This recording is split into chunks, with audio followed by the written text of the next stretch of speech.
The Little Match Girl. It was so bitterly cold. It was snowing, and the evening was growing dark. It was also the last evening of the year, New Year's Eve. In this cold and in this darkness, a poor little girl was walking along the street. Her head was uncovered, and her feet were bare. To be sure, she had been wearing slippers when she left home, but what was the good of that? The slippers were quite big. Her mother had used them last, they were so big. And the little girl had lost them when she hurried across the street, just as two carriages went rushing past at a frightful speed. One slipper was nowhere to be found, and a boy had run off with the other. He said he could use it for a cradle when he had children of his own. There walked the little girl now on her tiny bare feet, which were red and blue with the cold. In an apron, she had a lot of matches, and she carried a whole bunch in her hand. No one had bought any from her the whole day. No one had given her a single shilling. Hungry and frozen, she looked so cowed as she walked along, the poor little thing. The snowflakes fell on her long golden hair, which curled so prettily about her neck. But of course, she didn't think about anything as fine as that. The lights were shining out from all the windows, and there in the street was such a delicious odor of roast goose. After all, it was New Year's Eve. And yes, she did think about that. Over in a corner between two houses, one of them jutted a little farther out in the street than the other. She sat down and huddled. She tucked her tiny legs under her, but she froze even more, and she dared not go home. She hadn't sold any matches, hadn't received a single shilling. Her father would beat her, and then, too, it was cold at home. They had only the roof above them, and the wind whistled in, though the biggest cracks had been stuffed with straw and rags. Her tiny hands were almost numb with cold. Alas, one little match would do so much good. Did she dare to pull just one out of the bunch? Strike it against the wall and warm her fingers? She pulled one. Scratch! How it spluttered, how it burned. It was a warm, clear flame, just like a tiny candle when she held her hand around it. It was a strange light. It seemed to the little girl that she was sitting before a huge iron stove with shining brass knobs and a brass drum.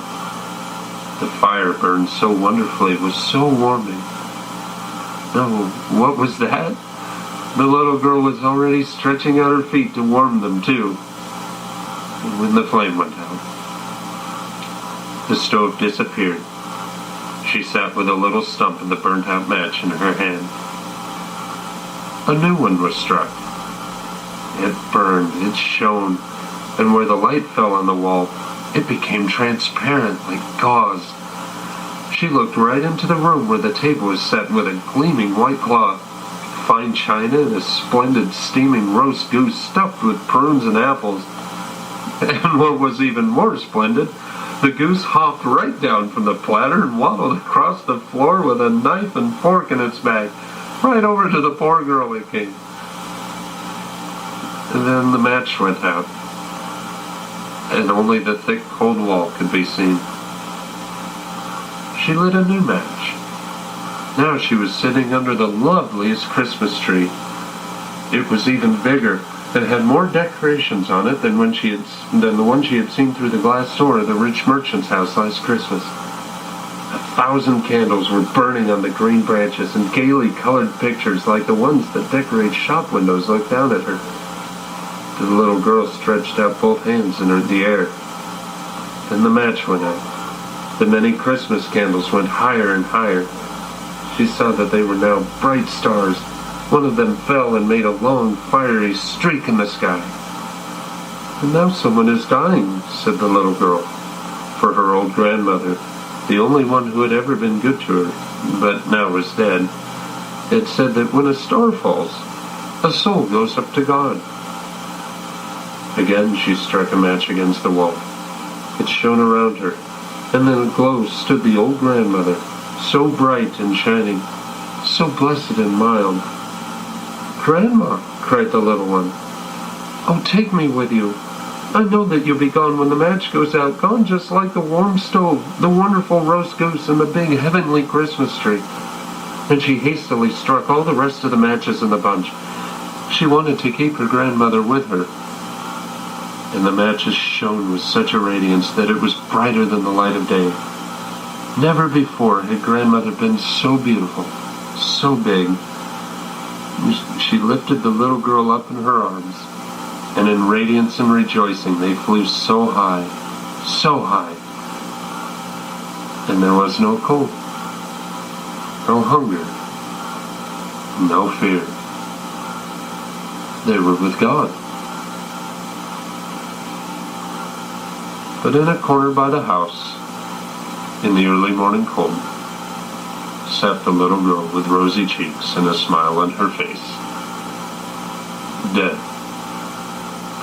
Frozen to death on the last evening of the old year. The morning of the new year dawned over a little body sitting with the matches, of which a bunch was almost burned out. She had wanted to warm herself, it was said, and no one knew what lovely sight she had seen, or in what radiance she had gone with her old grandmother into the happiness of the new year.